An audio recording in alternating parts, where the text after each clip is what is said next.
तो ये जो कहानी है 8 एक्स नेवी अफसरों की, ये मामला क्या है ये मैं आपको बताऊं। उस मामले को समझने के लिए थोड़ा सा अगर पीछे चलेंगे तो आसानी से समझ में आ जाएगा। एक ज़माने में कतर, अभी जो कतर जो तुर्की है, अब तुर्की है उसका नाम हो गया यानी कि टर्की। तो टर्की का शासन था कतर पर और तुर्की के अधीन था। ये छोटा सा देश, 27 लाख से भी कम आबादी, उस वक्त तो और भी कम आबादी थी, तो टर्की के अंदर में था। फिर बाद में जिस तरीके से अंग्रेज़ों ने पूरे दुनिया में अपना साम्राज्य फैलाना शुरू किया, तो एक वक्त ऐसा आया जब कतर अंग्रेज़ों के कब्ज़े में आ गया और ब्रिटिश हुकूमत आई जैसे अपने ऊपर थी। तब ब्रिटिश ने जो है, ब्रिटेन ने पूरा बागडोर इस देश का भी अपने हाथ में ले लिया, वहाँ उनकी हुकूमत चलने लगी। लेकिन फिर धीरे धीरे ब्रिटिश हुकूमत का सूरज डूबने लगा। जैसे हम आज़ाद हुए, इंडिया को आज़ाद किया, इज़राइल पे कब्ज़ा था वो छोड़ा, फ़िलिस्तीन को छोड़ा। लेकिन हर जगह छोड़ने से पहले अंग्रेज़ों ने कुछ खुराफात भी किए। जैसे हर देश के टुकड़े, चाहे वो इंडिया का, जाते जाते पाकिस्तान बना दिया, वहाँ इज़राइल को अलग देश बनाया तो फ़िलिस्तीन इज़राइल के 2 टुकड़े कर डाले। तो कतर तो वैसे ही छोटा सा देश है, छोटी सी आबादी, उसके क्या टुकड़े करेगा। मतलब ये हो गया कि एक मोहल्ले के आप कितने टुकड़े करोगे, मोहल्ले जैसा साइज़ और उससे कम आबादी। तो अंग्रेज़ों ने ये किया, उन्होंने देखा कि ये बड़ा छोटा सा देश है, इसकी हिफाजत कौन करेगा। तो उन्होंने कतर को सऊदी अरब के हवाले कर दिया और सऊदी अरब से कहा कि भाई तुम इनकी देखभाल करो एक बड़े भाई की तरह, और देखो इनको कोई नुकसान ना हो, ठीक ठाक ही रहें। तो अब सऊदी अरब के हाथ में कतर था, सऊदी अरब का कंट्रोल चलता रहा। लेकिन धीरे धीरे जब कतर के लोग थे, वो उनकी आवाज़ें उठने लगी थी। वो चाहते थे कि सऊदी अरब हटे, हम कब तक दूसरों के मोहताज रहें, हमारा अपना आज़ाद हो, हम अपने देश हो, अपने नियम, अपने कानून हो। तो अब कतर के अंदर ये आवाज़ जब उठने लगी तो धीरे धीरे फिर एक ऐसा वक्त आया कि कतर को सऊदी अरब को छोड़ना पड़ा। मोहम्मद अल थानी, जो कतर के एक शख्स जिनको कतर का असली संस्थापक कहा जाता है, तो उनकी बड़ी रिस्पेक्ट, बड़ी इज्जत है। उसके बाद शेख हमद, ये जब आए और कतर में इन्होंने अपनी सत्ता हाथ में ली, जब चूँकि सऊदी अरब का कंट्रोल था, लेकिन वहाँ के जो लोकल और बाकी चीज़ें इशू थी वो आप अपने आप संभालिए, जो हर जगह होता है, बस ऊपर से हाथ रखा जाता है कहने को। तो जब शेख हमद आए कतर में, तो उन्होंने एक क्रांतिकारी डिसीजन लिया।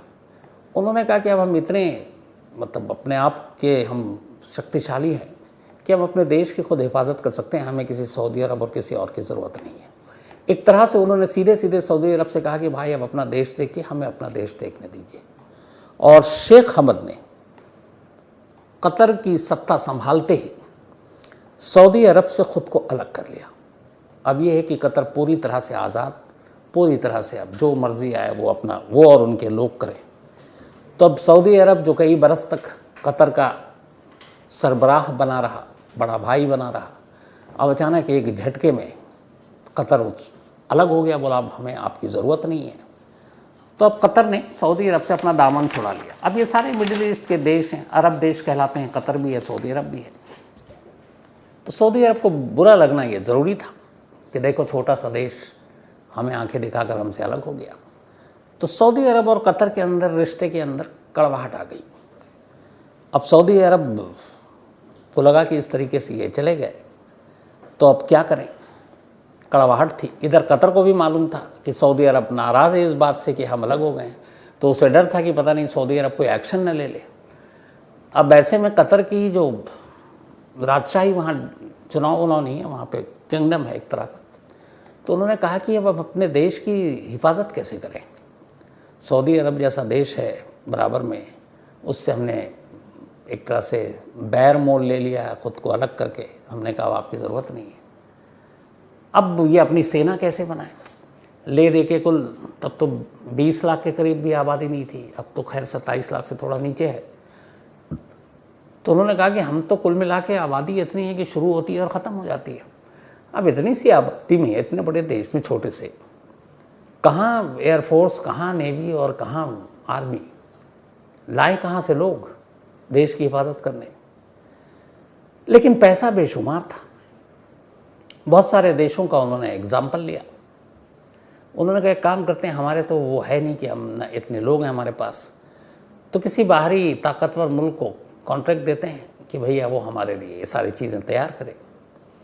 तो इत्तेफाक से अमेरिका के साथ कतर के रिश्ते अच्छे थे, क्योंकि अमेरिका को भी फ़ायदा होता कतर से, गैस का भंडार कतर के पास, आपके तेल का कुआं।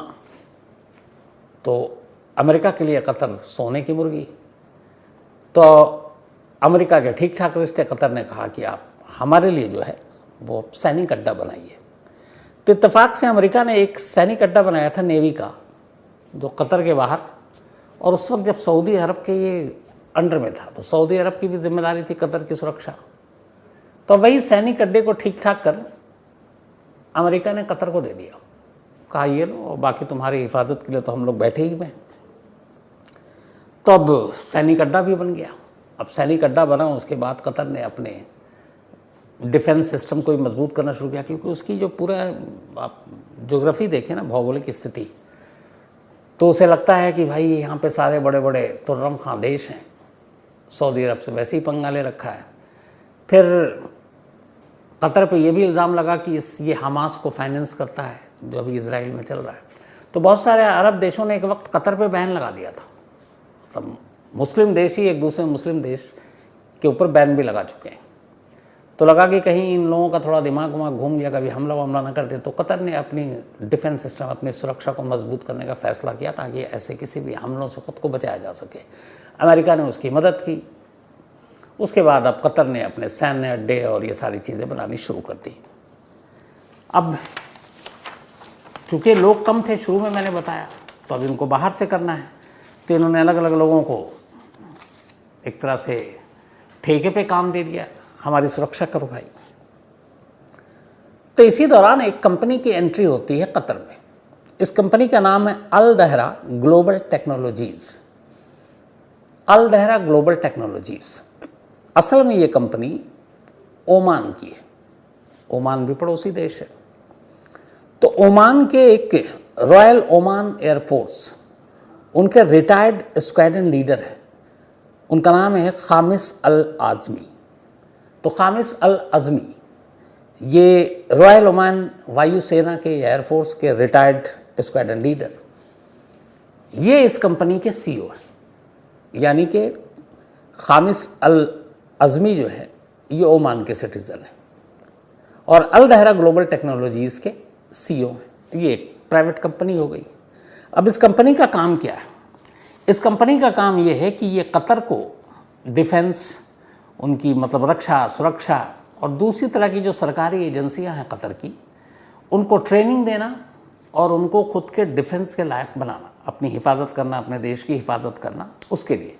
और ख़ास तौर पर उनकी जो नेवी है कतर की, उस नेवी को ट्रेनिंग देना कि कैसे काम करना है, कैसे कभी कोई हमला करे तो कैसे बचना है। तो अल दहरा ग्लोबल टेक्नोलॉजीज़ का काम था कि कतर के डिफेंस सिस्टम में काम कर रहे लोगों को नई नई टेक्नोलॉजीज़ के बारे में बताना, नए हथियारों के बारे में बताना और नेवी को ट्रेन करना। बड़ा काम था, बड़ा प्रोजेक्ट मिला हुआ था अल दहरा कंपनी को, ओमान की। इन्होंने वहाँ काम करना शुरू किया बरसों, मतलब 20 साल से ज़्यादा हो चुके हैं। अब ये वहाँ काम कर रहे हैं। इन्होंने अलग अलग ऐसे ही एक्सपर्टीज़ को अपनी टीम में रखा, अपनी कंपनी में, क्योंकि ट्रेनिंग कोई आवाम आदमी तो नौकरी पे जाके देगा नहीं। तो अब खुद रॉयल ओमान एयरफोर्स के रिटायर्ड स्क्वाड्रन लीडर थे खामिस अल आज़मी और ये उस कंपनी के सीईओ। तो अब अगर कतर के नेवी अफसरों को और उनके लोगों को ट्रेनिंग देनी है तो फिर ऐसे ही एक्सपर्ट्स चाहिए। तो उन्होंने इधर उधर से दुनिया भर के ढूंढ के अपने नौकरी दी एक्सपर्ट्स। अब कौन आएंगे? तो बहुत सारे वो होते हैं जो रिटायर्ड होते हैं। तो हमारे इंडिया में भी 8 ऐसे रिटायर्ड नेवी के अफसर थे, बड़े अपने अपने फील्ड के माहिर नेवी अफसर। तो इनको भी इस कंपनी से ऑफ़र आया, क्योंकि ये बड़े सूटेबल लोग थे कतर की नेवी को ट्रेन करने के लिए। तो अब इन्होंने ट्रेनिंग देनी शुरू की। तो ये 8 लोग थे, इनका काम था कतर के नेवी को ट्रेन करना। अब ये जो 8 हैं, इन 8 के जो नाम हैं वो है नवतेज सिंह गिल, बीरेंद्र कुमार, वर्मा, इसके अलावा सुगुनकर पकाला, संजीव गुप्ता, अमित नागपाल, सौरभ वशिष्ठ और रागेश गोपा कुमार। इसके अलावा पूर्णेंदु तिवारी। तो ये 8 लोग। अब ये 8 लोग इस कंपनी के लिए काम कर रहे हैं कतर में, जो अल दहरा ग्लोबल टेक्नोलॉजीज़ के काम करती है। सब कुछ ठीक ठाक चल रहा था। इसी दौरान कुछ साल पहले ऐसा होता है कि कतर को लगता है कि उसे अपनी नेवी को मजबूत बनाने के लिए कुछ सबमरीन खरीदने की ज़रूरत है, युद्धपोतक, और नेवी का काम ही यही है। तो उन्हें ये भी था कि इधर आसपास में बड़े बड़े देश हैं, तो कुछ गड़बड़ ना हो तो अपना डिफेंस सिस्टम मजबूत करना चाहिए। तो बड़ी खुफिया तरीके से कतर बात कर रहा है पनडुब्बी खरीदने के लिए इटली से। इटली की एक कंपनी है, इस कंपनी का नाम है फाइनसेंटेड स्पा। ये कंपनी जो है पिछले मतलब सैकड़ों सालों से पनडुब्बी जहाज़ बना रही है, और कहते हैं कि इसने अब तक 2000 से भी ज़्यादा पनडुब्बियाँ बनाई हैं और बड़े कारगर होते हैं। तो अब कतर की गवर्नमेंट इटली की इस कंपनी से कांटेक्ट करती है और खुफिया तरीके से, और उससे पनडुब्बी खरीदने की डील करती है। इस पनडुब्बी के साथ साथ जो डील हुई थी वो थी 4 जंगी जहाज़, एक हेलीकॉप्टर कैरियर और कई सारे नेवल बेस, जिनमें से एक बहुत बड़े नौसेना बेस को बनाने के ऊपर भी डील हुआ था कि ये सारे भी डील बनेंगे। लेकिन मामला आके जो फंसा वो ये था कि एक ऐसी पनडुब्बी बनाने थी जो जिसके लिए ऑर्डर दिया गया इटली की इस कंपनी को, वो एक ख़ास धातु से बनाया जाना था ये पनडुब्बी, और उसका इस्तेमाल इसलिए ख़ास धातु से किया गया ताकि पानी के अंदर, पनडुब्बी अक्सर पानी के अंदर रहती है और फिर कहीं भी उसको भेजिए दुश्मनों की नज़र तो पड़ती नहीं है, तो पानी के अंदर कोई भी मीडियम या माध्यम के ज़रिए इस पनडुब्बी का कोई और पता ना लगा सके। बहुत सारे ऐसे इक्विपमेंट्स हैं, मशीनें, आजकल तो बहुत डेवलप हो चुका सब कुछ, तो पनडुब्बी का भी पता लगा लेते हैं कहाँ पे कैसी है। लेकिन कतर जो पनडुब्बी खरीदने जा रहा है वो एक ऐसी पनडुब्बी थी इटली से कि वो एक ऐसे मेटल या धातु का बना हुआ है जो पानी के अंदर तो है, लेकिन कोई दुश्मन देश उसके बारे में पता ना कर सके कि इसके नीचे पनडुब्बी है। तो ये बड़ी ख़ास किस्म की पनडुब्बी, और इसकी डील चल रही है बड़ी सीक्रेट तरीके से। सीक्रेट क्यों? उसकी वजह यही थी कि सिवाय उस इलाके में ईरान के पास ऐसी पनडुब्बी किसी और के पास है नहीं। तब ईरान के पास है और कतर ख़रीद रहा है, लेकिन कतर ख़रीद रहा है तो उससे क्या प्रॉब्लम? कतर तो एक पीसफुल देश है, कंट्री है। तो उसमें इशू ये था कि इजराइल इस पूरे मिडिल ईस्ट में नहीं चाहता कि कोई सैन्य तरीके से बहुत मजबूत हो, पावरफुल हो, क्योंकि उसे लगता है कि अगर ये पावरफुल होंगी तो ये सारे इस्तेमाल मेरे ही खिलाफ करेंगे, क्योंकि तमाम अरब मुल्कों के बीच में गैर अरब देश इकलौता इजराइल है। तो ओमान ने भी कतर ने भी यही किया कि इसको इसलिए ख़रीद रहा था बहुत गुपचुप तरीके से, सीक्रेट तरीके से, ताकि ये बात लीक ना हो और इजराइल या बाकी किसी ऐसे देश को पता ना चले जो इस डील में रुकावट डाले। तो ये पनडुब्बी की डील चल रही थी। अब इत्तेफाक से जो कतर की सुरक्षा एजेंसी है, कतर स्टेट सिक्योरिटी और स्टेट इंटेलिजेंस एजेंसी, इन्होंने अचानक पाया कि इस डील को लेकर कुछ लोग इसको लीक कर रहे हैं, और उनका जो दावा है वो ये है कि उनके पास टेलीफोनिक बातचीत, मैसेजेस, ये उनके पास पकड़े गए, और उन्होंने कहा कि ये लीक किया जा रहा था।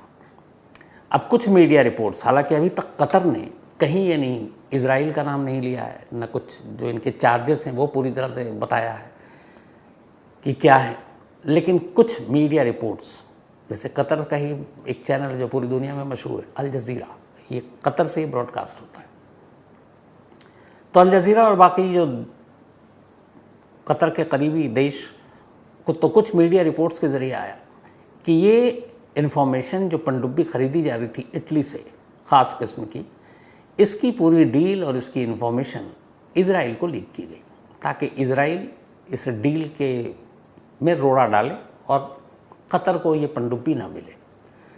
तो उनका दावा ये था कि ऐसे कुछ उनके सबूत मिले इलेक्ट्रॉनिक, और उसी के बाद सबूत के आधार पर फिर उन्होंने इन 8 अपने एक्स नेवी, इंडियन नेवी के जो रिटायर्ड अफसर थे इनको। इसके अलावा इस कंपनी के सीईओ जो कि ओमान के सिटीज़न हैं, कल मैंने कतर का बता दिया था, तो वो ओमान के, उनको और एक और शख्स जो इंडियन नहीं है, 10 लोगों को इस जासूसी के इल्ज़ाम में गिरफ्तार किया। अगस्त के महीने में लास्ट ईयर गिरफ्तार किया गया। उसके बाद फिर उनको बड़े एकदम आइसोलेशन में रखा गया। बाद में ये जो सीईओ है इस कंपनी का, ये ओमान का है, इसको रिहा कर दिया गया। लेकिन हमारे जो 8 इंडियन नेवी के अफसर हैं उनकी रिहाई नहीं हुई। तब कतर अथॉरिटी का कहना है कि उनके पास सारे प्रूफ हैं, हालांकि ये प्रूफ अभी तक भारत सरकार को भी नहीं दिखाया गया। भारत सरकार का कहना है कि चूँकि हमारे रिश्ते अच्छे हैं तो जो भी एक्सेस है हमारा वो सब कुछ वहाँ पर है और रिश्ता ठीक ठाक है, तो वो सारे दस्तावेज़, वो सारे एलिगेशन जो लगे हैं, वो सारी चीज़ें अब भारतीय अथॉरिटी के पास होंगी, क्योंकि बातचीत दोनों चैनल से चल रही है। तो उसके बाद जो भी चीज़ें हैं सामने आ जाएंगी। तो ये है मामला जिसके ऊपर मई में बहस पूरी हुई थी इसी साल, और अब कल कोर्ट ने फैसला सुनाया। 8 हमारे एक्स नेवी अफसरों को सजाए मौत का फैसला। तो ये थी पूरी कहानी।